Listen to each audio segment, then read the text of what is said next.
Adam Schiff lied to the American people by leading the fake Russian witch hunt against President Trump. He weaponized the House Intelligence Committee to abuse all principles of due process and perpetuate the lies of Russia collusion. So if you want to have an idea of the intellectual merit and substance to the efforts to censure Adam Schiff, you need only know that Marjorie Greene was a big vocal part of it. But this time it succeeded. The House has successfully censured Representative Adam Schiff. The vote passed on party line, 213 to 209. All 5 Republican members of the House Ethics Panel who are going to be doing the further investigation, they voted present. It's probably a thing where that's implying that they'll be objective or whatever. But they also knew that the measure was going to pass either way. So anyway, it says that Schiff, quote, misled the American people and brought disrepute upon the House of Representatives for his handling of the Trump-Russia investigation. And it tells the House Ethics Committee that you need to investigate him. Now, this is not exactly the same as the effort to censure him from a week or two ago. That, which was sponsored by Representative Anna Paulina Luna, also included a $16 million fine, and enough Republicans voted against that when they brought it back, they had to get rid of the fine. And it is not difficult to figure out why some Republicans were against that. Republicans are perfectly happy now that you can just censure people over BS. It used to be a very significant thing that was only taken, as the last extreme. Now it's going to be casual. They don't mind that. But the idea that if they get into the minority, they could be fined for millions of dollars probably doesn't sit well with them. So that was a line that they did not want to cross. And by the way, this did tend to be a rare thing in the past. The last time it happened was in 2021. That was when Democrats reprimanded Paul Gosar for posting that video of him and Marjorie Greene murdering AOC and Joe Biden. So just to give you an idea of the different standards, they don't like the investigation that Schiff did, so he gets censured. They didn't think that Paul Gosar should be reprimanded for making a video of him murdering his political opponents. And only 25 House members have ever been censured. I don't know the content of all of them.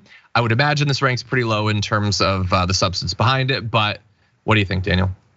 I think that whenever just a white person in general is using the term witch hunt, I always get like a little bit of already a disdain for whatever they're going to speak to, because they don't have anything that relates to them like a lynch mob. Like they have to use that term, and I think it's always like some sort of red herring trying to get us away from what the actual thing at hand is here. And pretty much anything Marjorie Taylor Greene does gives me agita. So at this point, I mean, you just have to sit back and watch sometimes and just wonder if it'll sort itself out, because it's disheartening. Yeah.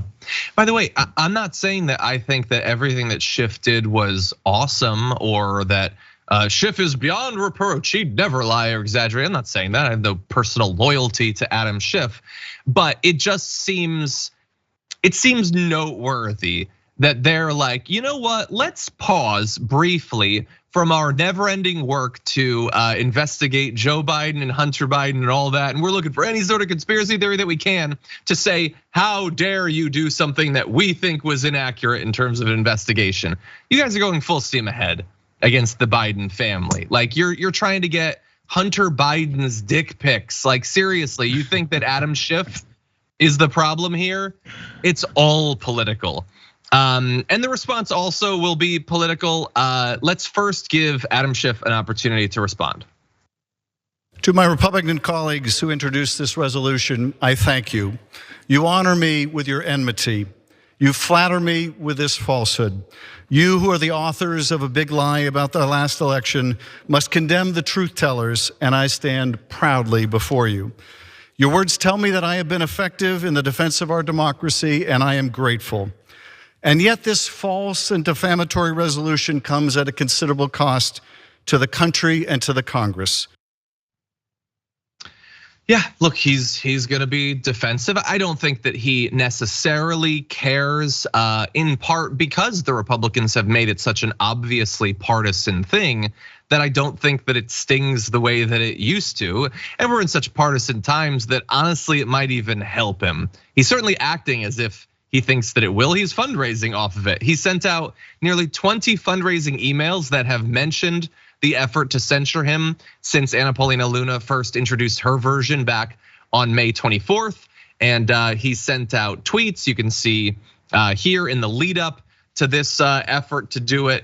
He likely will raise a bunch of money. Like, there's a case to be made that them censuring him might help elevate him in his Senate race that he's in right now. Isn't that politics though? It's like, if you can't beat him, join him. Like, just turn it into a positive. Razzle dazzle him, kid.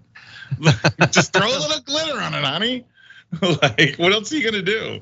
And it might work. It might work. And honestly, it just might. What's that? I said it just might. It just might. And I don't know if they're necessarily thinking about that, but if they are, well, look, they hate Adam Schiff, performatively. He's critical of Trump. They don't like that. But would they, if it was up to the Republicans, would they have Adam Schiff versus one of the more progressive challengers for that Senate seat? That might not be as anti-Trump on a regular basis, but on economic policy would be more progressive. I feel like the Republicans don't necessarily mind the idea that this might give Schiff a boost. And plenty of people won't. Schiff is popular in California. That's why he's considered the front runner. But it's just interesting the way these things work out in the modern era.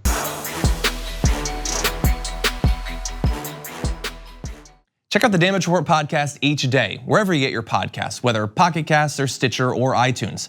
You can join me as I give you the news and stories you want, with a range of co-hosts and interview guests jumping in on the fun each day. Again, that's the Damage Report, wherever you get your podcasts. And if you get them at iTunes, don't forget to rate and review. Sometimes I'll read them live on the show.